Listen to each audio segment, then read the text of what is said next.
नमस्कार दोस्तों, एक बार पुनः स्वागत है आप सभी का अपने YouTube channel learn easy by Guruji में। आज हम लोग पढ़ने वाले सीटेट और सीटेट में जो आपके ईवीएस का चैप्टर है उससे रिलेटेड जो प्रीवियस ईयर 2022 में जो भी प्रश्न पूछे गए थे उन सभी प्रश्नों को आज हम लोग देखने वाले हैं। तो वीडियो को शुरू करने से पहले आपसे निवेदन है कि यदि आप हमारे चैनल को सब्सक्राइब नहीं किए हैं तो प्लीज़ चैनल को सब्सक्राइब करके बेल आइकन को जरूर दबा दीजिएगा ताकि इस तरह का वीडियो बनाए तो सबसे पहले आपके पास पहुँचे। तो आइए शुरू करते हैं इस वीडियो को। देखते हैं हम लोग पहला प्रश्न। झूम खेती के अंतर्गत झारखंड के किसानों द्वारा अपनाए जाने वाले तरीकों के संबंध में नीचे दिए गए कथनों पर विचार कीजिए। कथन ए है, एक फसल काटने के पश्चात जमीन को कुछ वर्ष तक आराम करा देते हैं। बी है, खरपतवार बांस आदि को उखाड़कर खेत में जला देते हैं। सी है, खरपतवार की राख खाद के रूप में कार्य करती है। और डी है, जब जमीन खेती के लिए तैयार हो जाती है तो बीज बोने से पहले उसे गहराई तक जोता जाता है। तो इसमें से जो सही कथन है उसे हमें टिक करना है। तो जो कथन ए है, एक फसल काटने के पश्चात जमीन को कुछ वर्ष तक आराम करा देते हैं, ये कथन आपके सही है। जो बी है ये गलत हो जाएगा क्योंकि यहाँ पे उखाड़ कर जो भी खरपतवार होते हैं उसे उखाड़ा नहीं जाता है, उसी में आग लगा दिया जाता है। सी है, खरपतवार की राख खेत के खाद के रूप में कार्य करती है, ये ऑप्शन ये कथन आपके सही हैं। डी है, जब जमीन खेती के लिए तैयार हो जाती है तो बीज बोने से पहले उसे गहराई तक जोता जाता है।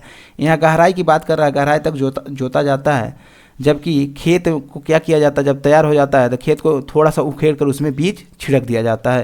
तो ये भी ऑप्शन आपके गलत हो जाएंगे। ए और सी जो ऑप्शन है ये सही हो जाएगा, यानी इसमें से जो सी ऑप्शन है सही हो जाएगा, ए और सी। बात करते हैं नेक्स्ट क्वेश्चन की।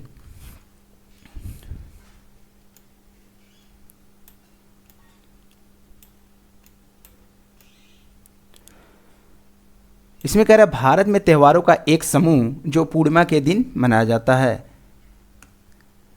ऑप्शन ए है दिवाली, होली, रक्षाबंधन। बी है होली, गुरु नानक जन्मदिन, मकर संक्रांति। और सी है होली, रक्षाबंधन, गुरु नानक जन्मदिन। और डी है दिवाली, होली और महाशिवरात्रि। तो इसका सही उत्तर आपका ऑप्शन सी हो जाएगा, होली, रक्षाबंधन, गुरु नानक जन्मदिन ये पूर्णिमा के दिन मनाया जाता है। आगे हम लोग देखेंगे निम्न में से किसका उपयोग ईवीएस के शिक्षकों द्वारा अपने विद्यार्थियों के प्रमाणिक सीखने की क्षमता का आकलन करने के लिए होता है। ऑप्शन ए दिया हुआ है कक्षा में व्यवहार, बी दिया है दत्त कार्य की नोटबुक, सी दिया है पोर्टफोलियो और डी दिया है तिमाही टेस्ट। इसका सही उत्तर आपका ऑप्शन सी हो जाएगा, पोर्टफोलियो। नेक्स्ट क्वेश्चन हम लोग देखेंगे।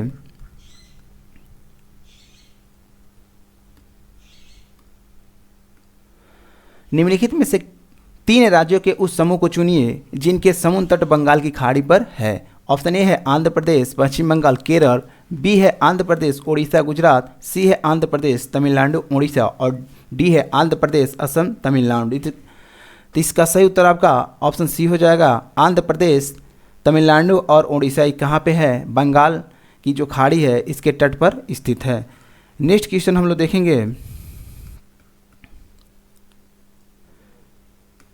सलीम प्राथमिक कक्षाओं के विद्यार्थियों को जल विषय पढ़ाने के लिए क्षेत्र भ्रमण करना चाहता है। इनमें से कौन सी जगह उचित रहेगी? ऑप्शन ए है जल संचयन यंत्र है, बी है जोहाड़ है, सी है बावड़ी और डी खेजड़ी है। तो इसमें जो जल संयंत्र यंत्र है ये भी सही हो जाएगा, जो जोहड़ होता है ये भी सही हो जाएगा, और सी जो बावड़ी होता है ये भी सही हो जाएगा। लेकिन जो खेजड़ी होता है, खेजड़ी एक प्रकार का वृक्ष होता है, तो इसका सही उत्तर आपका ऑप्शन ए हो जाएगा, ए, बी और सी। नेक्स्ट क्वेश्चन हम लोग देखेंगे। हमारे देश के राष्ट्रपति द्वारा 5वीं की पुस्तक में दिए गए पाठ का शीर्षक है। ऑप्शन ए है बूंद बूंद दरिया दरिया, बी है फिर चला काफिला, सी है मच्छरों की दावत, डी है उसी से ठंडा उसी से गर्म। तो इसका सही उत्तर आपका ऑप्शन बी हो जाएगा, फिर चला काफिला। ये हमारे देश के राष्ट्रपति द्वारा 5वीं की पुस्तक में दिए गए पाठ का एक शीर्षक है। नेक्स्ट क्वेश्चन हम लोग देखेंगे।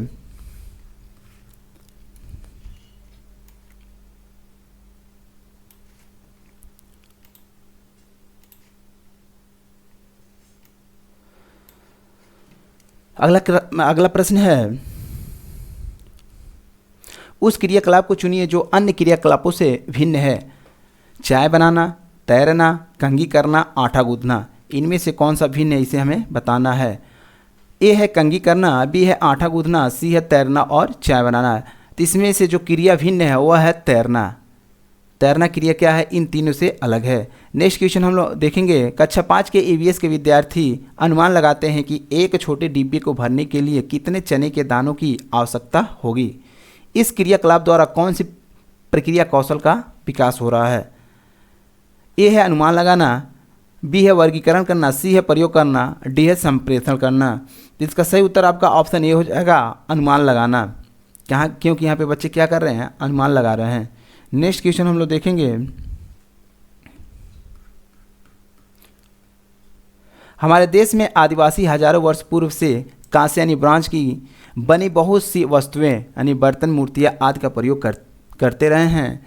आज भी हम अपने घरों में कांसे का उपयोग करते हैं। निम्नलिखित में से कांसे के बारे में सर्वश्रेष्ठ कथन को चुनिए। यानी जो कांसा है उसके बारे में कुछ कथन दिया है, इसमें से जो सही कथन है उसे हमें क्या करना है, चुनना है। कांसा एल्युमिनियम, कॉपर, तांबा और जिंक का मिश्रण है। बी है आयरन, लोहा और सिल्वर यानी जो चांदी है आदि की भांति कांसा भी एक तत्व है। सी है कांसा जो कॉपर यानी तांबा और जिंक का मिश्र धातु है। डी है कांसा, कॉपर यानी तांबा और टीन की मिश्र धातु है। तो इसका सही उत्तर आपका ऑप्शन डी हो जाएगा, जो कांसा है वो तांबा और टीन की क्या है, मिश्र धातु है। नेक्स्ट क्वेश्चन हम लोग देखेंगे, निम्नलिखित में से कौन सा से तत्व का अध्यापक को पर्यावरण अध्ययन के पाठ्य योजना में रखने के लिए विचार करना चाहिए। निम्नलिखित में से कौन से तत्व एक अध्यापक को पर्यावरण अध्ययन के पाठ्य योजना में रखने के लिए विचार करना चाहिए। ऑप्शन ए है अनुदेशन यानी विशिष्ट उद्देश्य, बी है छात्रों के पर्यावरण सजग और सी है प्रमुख अवधारणाएं और प्रक्रियाएं कौशल, डी है सामान्य उद्देश्य। इसमें से कौन सा सही है ये हमें टिक करना है। तो इसका सही उत्तर आपका ऑप्शन बी हो जाएगा। ए, बी और सी जो है ये ऑप्शन सही हो जाएंगे। जो ए है और बी है और सी है, यानी अनुदेशन विशिष्ट उद्देश्य हो जाएगा, छात्रों की पर्यावरण सजग हो जाएगा और प्रमुख अवधारणाएं और प्रक्रिया कौशल होंगे। बाकी जो सामान्य उद्देश्य है ये इसमें शामिल नहीं होगा। नेक्स्ट क्वेश्चन हम लोग देखेंगे, एक कार 15-12 के यानी 1512 किलोमीटर की दूरी को 28 घंटे में तय करती है। इस कार की औसत चाल हमें बताना है। तो औसत चाल के लिए हम क्या करते हैं, औसत चाल बराबर क्या होता है, औसत चाल बराबर होता है कुल दूरी बटा कुल समय होता है। कुल दूरी बटा कुल समय यानी औसत दूरी बटा औसत समय होगा। तो यहाँ पर हम देख लेंगे कितना दिया हुआ है, 1512 बटा हो जाएगा आपका 28। इसको हम काटेंगे तो ये हो जाएगा आपका 54 सेकेंड। कितना हो जाएगा, 54 किलोमीटर प्रति ये घंटा में आ जाएगा। तो 54 को हमें सेकेंड में मीटर प्रति सेकेंड में चेंज करने के लिए, 54 को मीटर प्रति सेकेंड में चेंज करने के लिए 5/18 से हम क्या करेंगे, गुणा कर देंगे। 5/18 से गुणा करेंगे तो 18 तिया कितना होता है, ये 18 तिया 54 होता है, 5 तिया 15। इसका सही उत्तर आपका ऑप्शन बी हो जाएगा। यानी औसत चाल निकालने के लिए हम लोग क्या करते हैं, औसत चाल बराबर होता है कुल औसत दूरी बटा कुल समय। यानी 1512 ये कुल दूरी है और जो 28 आपका समय दे दिया है, इससे हम भाग करेंगे तो ये आ जाएगा 54 और 54 आ जाएगा जो घंटे में आएगा, घंटे और किलोमीटर में आएगा। इसको हमें मिनट और मीटर और सेकेंड में चेंज करने के लिए 5/18 से हम गुणा कर देंगे। इसका सही उत्तर आपका हो जाएगा 15 मीटर प्रति सेकेंड। नेक्स्ट क्वेश्चन हम लोग देखेंगे,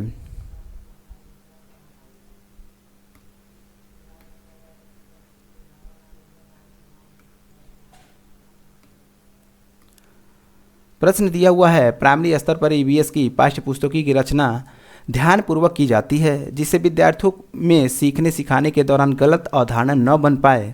आपके अनुसार पाठ्य पुस्तकों की कौन सी विशेषताएं इसके लिए सबसे उपयुक्त है।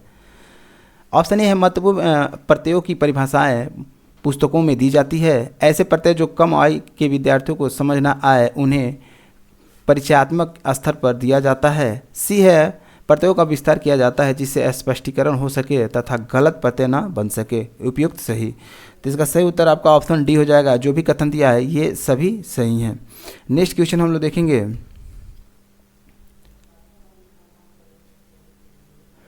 दृष्टिबाधित विद्यार्थियों के लिए निम्नलिखित में से कौन सी युक्ति पर्यावरण अध्यापन के लिए सबसे अधिक उचित है। दृष्टिबाधित माने जिन बच्चों को कुछ दिखाई न देता हो।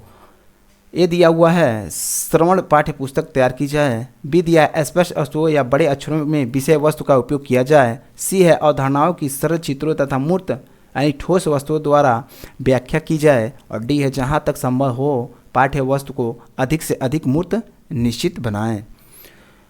यहाँ कूट दिया हुआ केवल बी, केवल ए बी और डी दिया हुआ है और डी में केवल सी दिया हुआ है। तो इसका सही उत्तर आपका ऑप्शन जो सी है सही हो जाएगा। ए बी और डी जो कूट दिया हुआ यानी ए बी और जो डी है ये सही है, जबकि जो डी है ये गलत है, क्योंकि अवधारणाओं की सरल चित्र, यहाँ पे चित्र की बात कर रहा है, जबकि बच्चे क्या हैं, दृष्टि बाधित हैं। नेक्स्ट क्वेश्चन हम लोग देखेंगे, यहाँ पे कुछ पक्षी दिए हैं और कुछ घोंसला दिया हुआ है, उस पक्षी से घोंसले को मिलान करना है। इसमें से एक क्वेश्चन आपके एग्जाम में तो पक्का बन जाएगा, यहाँ से जो घोंसले से प्रश्न बनते हैं तो इसको हम लोग बहुत ध्यान से करने वाले हैं। यहाँ पे दिया हुआ है कॉलम ए और कॉलम 2 की मदों का मिलान करना है। कॉलम ए में पक्षी का नाम दिया हुआ है, जबकि सेकंड में घोंसले का ब्यौरा दिया हुआ है, यानी कौन से पक्षी किस प्रकार की घोंसला बनाती है उसे हमें क्या करना है, मिलान करना है। ऑप्शन ए दिया हुआ शक्कर खोरा, नीचे कूट दिया हुआ है, इस कूट में हमें देखना है। 1 मिनट नीचे आपको हम दिखा रहे हैं।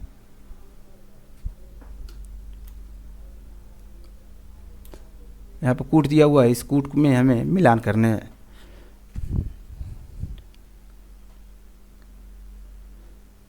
जो ए दिया हुआ है शक्कर खोरा जो पक्षी होता है ये किस प्रकार की घोंसला बनाती है, तो यह है छोटे पेड़ की डाली पर लटका घोंसला। इसमें बाल, बारीक घास, पतली टहनियाँ, सूखे पत्ते और कपड़े के चिथड़े आदि होते हैं। तो जो ए है ये आपके जो चौथा ऑप्शन होगा ये सही हो जाएगा। चौथा ऑप्शन यहाँ पे सही हो जाएगा। 1 मिनट हम यही लिख दे रहे हैं। ये जो है जो चौथा ऑप्शन है ये इसके लिए सही हो जाएगा। बी में है जो कोयल है, कोयल क्या करती है, अपना घोंसला स्वयं नहीं बनाती है। कौवा इस पक्षी के लिए घोंसला बनाता है जिसमें यह अंडे देती है। तो बी के लिए जो पहला ऑप्शन ये सही हो जाएगा। बी के लिए जो पहला है ये सही हो जाएगा। और जो सी है कलचिड़ी, कलचिड़ी क्या करती है, कलचिड़ी जो सेकंड ऑप्शन है ये सही हो जाएगा। जो सड़क के किनारे पत्थरों के बीच घोंसला, उसके ऊपर पौधों की टहनियाँ, जड़ें, बाल, रुई बिछी होना, ये सब क्या होती है, कलचिड़ी घोंसला जब बनाती है तो इसका प्रयोग करती है। और जो दार्जिलिंग चिड़िया होती है इसका ऑप्शन जो 3 दिया हुआ है, यानी झाड़ी पर जो पत्तों को नुकीली चोंच से सील कर क्या करती है, अपना घोंसला बनाती है। तो ये 3 हो जाएगा, यानी पहला का चौथा हो जाएगा। पहला का चौथा यानी ऑप्शन डी जो होता होगा यहाँ पे सही हो जाएगा। पहले का चौथा, बी का दूसरा, सी का तीसरा और डी का सी का दूसरा और डी का तीसरा। तो उम्मीद कर रहे हैं आप लोग को जो भी घोंसला इत्यादि है ये समझ में आ गया होगा। आगे हम लोग देखेंगे अगला प्रश्न है।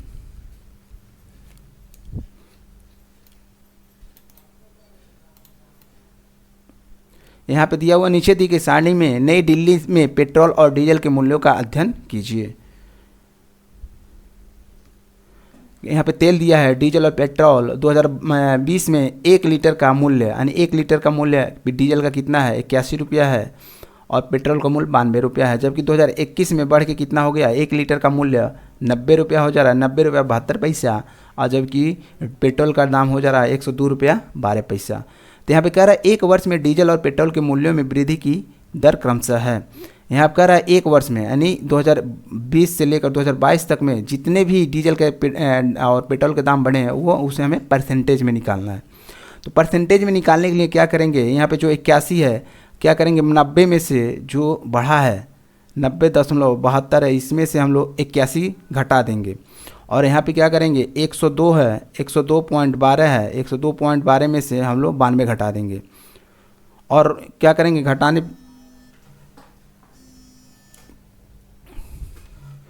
इसको घटा देंगे। 1 मिनट, इसको यहाँ हम बता दे रहे हैं कैसे करना है, बहुत ही ईजी तरीके से हम लोग इसको कर लेंगे। क्या करना है हमें, 90 में से 90 पॉइंट 72 में से क्या करेंगे 81 घटा देंगे और बटा क्या करेंगे 81 कर देंगे और गुणे 100 करेंगे। गुणे क्या करेंगे 100 कर देंगे। 100 इसलिए करेंगे क्योंकि हमें परसेंटेज में लाना है। तो ये हो जाएगा आपका 12%। कितना होगा यह 12% हो जाएगा। इसी तरह यहाँ पे हम लोग करेंगे 102 में 102.12 में से क्या करेंगे 92 हम घटाएंगे और बटा 92 कर देंगे और गुणे क्या कर देंगे हम लोग 100 कर देंगे। तो भी आ जाएगा आपका 11%। कितना आ जाएगा 11%। इस तरह से हम लोग क्या करेंगे इसको निकाल लेंगे। तो 12 और 11% की वृद्धि हो रहा है, यानी एक में 12% की, एक में 11% की वृद्धि हो रहा है। तो इसका सही उत्तर आपका ऑप्शन ए हो जाएगा। नेक्स्ट क्वेश्चन हम लोग देखेंगे 3 खाद्य पदार्थों का ऐसा समूह कौन सा है जिसके प्रत्येक सदस्य में लौह तत्व प्रचुर मात्रा में होता है। तो इसका सही उत्तर हो जाएगा आपका ऑप्शन 76 का ऑप्शन हो जाएगा जो डी है, पालक गुड़ आंवला होता है। इसमें क्या होते हैं प्रचुर मात्रा में लौह तत्व पाए जाते हैं। 77 सामुदायिक संस्थान को प्राथमिक स्तर पर ईवीएस बढ़ाने का महत्वपूर्ण साधन माना जाता है क्योंकि इसका सही उत्तर हो जाएगा आपका ऑप्शन बी हो जाएगा, यह अनुभव से सीखने का अवसर देता है। नेक्स्ट क्वेश्चन हम लोग देखेंगे कक्षा 1 तथा कक्षा 2 में ईवीएस के लिए कोई निर्धारित पाठ्य पुस्तकें नहीं है। निम्नलिखित में से इसका सबसे उपयुक्त कारण क्या है। यानी 1 और 2 में क्या होता है कोई निर्धारित पुस्तक नहीं होता ईवीएस का। इसका कारण क्या है। तो इसका कारण हो जाएगा आपका जो ऑप्शन सी है, यही इसका कारण है। ईवीएस को भाषा तथा गणित के साथ क्या होता है एकीकृत किया गया है। नेक्स्ट क्वेश्चन हम लोग देखेंगे एक ईवीएस के शिक्षक के लिए विद्यार्थी के ईवीएस के ज्ञान का मूल्यांकन करते हुए निम्न में से कौन सी पद्धति सही है। तो इसका सही उत्तर हो जाएगा आपका जो ऑप्शन बी है, यानी शिक्षक द्वारा बनाए उपकरण जो उसके विद्यार्थियों उसके शिक्षण प्रणाली तथा स्थानीय प्रसंगों के अनुकूल हो, यही इसका सही उत्तर हो जाएगा। आगे हम लोग देखेंगे नेक्स्ट क्वेश्चन जो 80 है।